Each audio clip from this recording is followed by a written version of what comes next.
Hello students, welcome you to my unique classes. बच्चों, आप study करने वाले हैं क्लास 10 केमिस्ट्री का सबसे इंपॉर्टेंट चैप्टर एसिड बेसिस। बच्चों स्टार्ट करते हैं। सबसे पहले जानेंगे कि जो एसिड होता क्या है। तो बच्चों यहाँ कुछ एग्जांपल दिए गए हैं। If we cut a lemon with a knife and taste it, जैसे हम लोग एक लेमन को काटते हैं और उसे जब टेस्ट करते हैं, तो जैसे ही टेस्ट करते हैं तो हमें टेस्ट में शावर जैसा महसूस होता है। दैट इज व्हाट मेटालिसिस इज ऑल।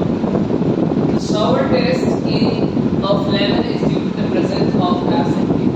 तो lemon खट्टा होने का मेन रीजन क्या है? क्योंकि इसके अंदर क्या प्रेजेंट रहता है? एसिड प्रेजेंट रहता है। कोई भी चीजें जो खट्टे होते हैं तो खट्टे होने का मेन रीजन क्या होता है? उसके अंदर क्या प्रेजेंट रहता है? एसिड प्रेजेंट रहता है। इसलिए वो चीजें क्या होती है? खट्टा होता है। जैसे लेमन की बात करते हैं तो लेमन खट्टा होता है क्योंकि उसके अंदर एक एसिड प्रेजेंट रहती है। कौन सी एसिड प्रेजेंट रहती है? Citric acid. Citric acid present होने की वजह से लेमन क्या होता है? टेस्ट में जो खट्टा होता है।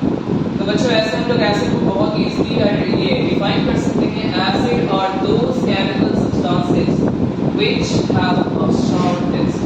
तो एसिड वैसी चीजों को कहेंगे जो टेस्ट में क्या खट्टा होता है। तो बच्चों यहाँ पे बताया जा रहा है कि acid change the colour of blue litmus to red.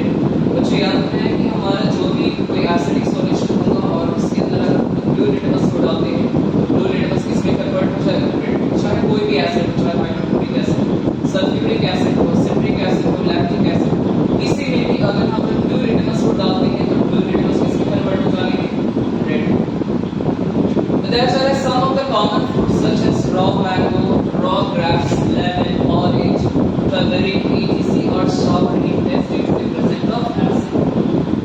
कुछ बताया जा रहा है कि बहुत सारे चीजें जैसे अगर हम लोग कच्चा की बात करते हैं, फिर कच्चे ग्रेप्स की बात करते हैं, लेमन की बात करते हैं, ऑरेंज और इमली की बात करते हैं, ये सभी चीजें क्या होंगी? टेस्ट में होंगी। इसके अंदर क्या पाया जाता है? एसिड पाया जाता है।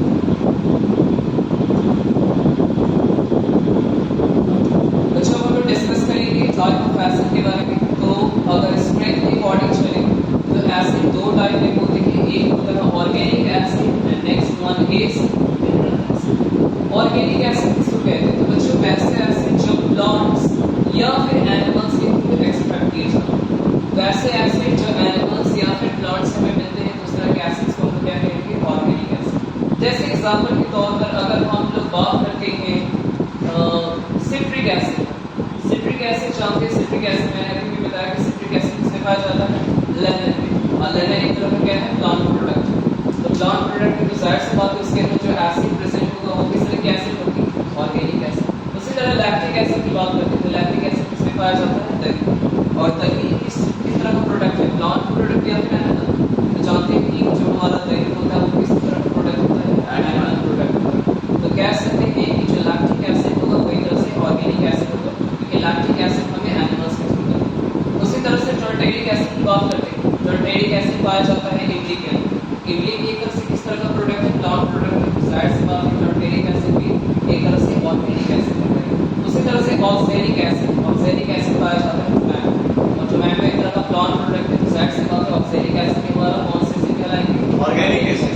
उसी तरह से फॉर्मिक एसिड की बात करते हैं, जैसे एंट हो गया, रेड एंट हो गया या फिर हनी बीज हो जाए, उनके अंदर फॉर्मिक एसिड पाया जाता है। जब हम रिवाइड करते हैं तो हमारे शरीर में फॉर्मिक एसिड को इंजेक्ट कर देते हैं, जिसकी वजह से हमें काफी ज्यादा तकलीफ होती है।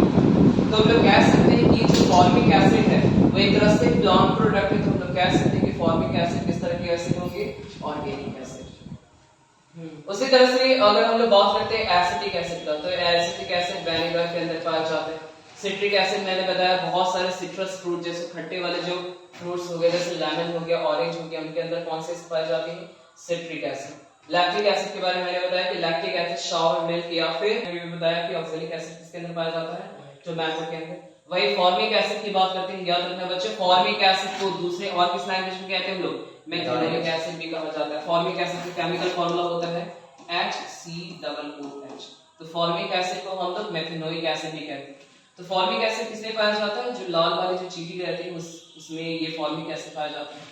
उसी तरह से मेटल लीफ एक तरह का ये प्लांट होता है जिसमें काफी कांटे जैसे रेशे निकले रहते हैं, और जैसे इस प्लांट को हम लोग छूते हैं तो वो रेशे हमारे शरीर के अंदर चुभ जाते हैं, और जैसे वो चुभते हैं तो वो प्लांट क्या करता है? हमारे शरीर में फॉर्मिक एसिड को इंजेक्ट कर देता है, जिसकी वजह से हमें काफी ज्यादा है जो पेन फील होता है। एक चीजें बच्चों यहाँ पे बताया गया है कि सारे के सारे जो ऑर्गेनिक एसिड होते हैं वो वीक नेचर के होते हैं, जितने भी ऑर्गेनिक एसिड ले लो। जैसे सपोज दैट अगर हम लोग सिट्रिक एसिड की ही बात करते हैं, सिट्रिक एसिड कहाँ पाया जाता है? लेमन में। क्या लेमन को अगर हम लोग हाथों में कैरी करते हैं, लेमन जूस को कैरी करते हैं, तो क्या हमारे हाथ जल पाते हैं? नहीं जल पाते। उसी तरह से अगर दही की बात करते हैं, दही को भी अगर हाथों में हम लोग कैरी करते हैं तो हमारे हाथ जल नहीं पाते, क्योंकि ये सारे के सारे जो एसिड्स होते हैं वो किस नेचर के होते हैं? वीक नेचर के होते हैं। तो बच्चों याद रखें, जितने भी ऑर्गेनिक एसिड हो, चाहे वो सिट्रिक एसिड हो, लैक्टिक एसिड हो, ऑक्सैलिक एसिड हो, सभी के सभी किस नेचर के होते हैं? वीक नेचर के होते हैं, क्योंकि इन्हें कंज्यूम करने से हमें कोई प्रॉब्लम नहीं होता। जैसे अगर हम लोग नींबू की बात करते हैं, नींबू का जूस पीने से वो हमारे अंदर किसी भी ऑर्गन को डिस्ट्रॉय नहीं करता, क्योंकि वो वीक नेचर का होता है। उसी तरह इमली खाते तो जाहिर सी बात है हमारे शरीर के अंदर टर्टेरी का असर पहुंचता है, तो इमली खाने से भी हमें कोई प्रॉब्लम नहीं होता, क्योंकि टर्टेरिक एसिड काफी वीक नेचर का होता है। तो याद रखना बच्चों, जितने भी ऑर्गेनिक एसिड होते हैं वो किस नेचर के होते हैं? वीक नेचर के होते हैं।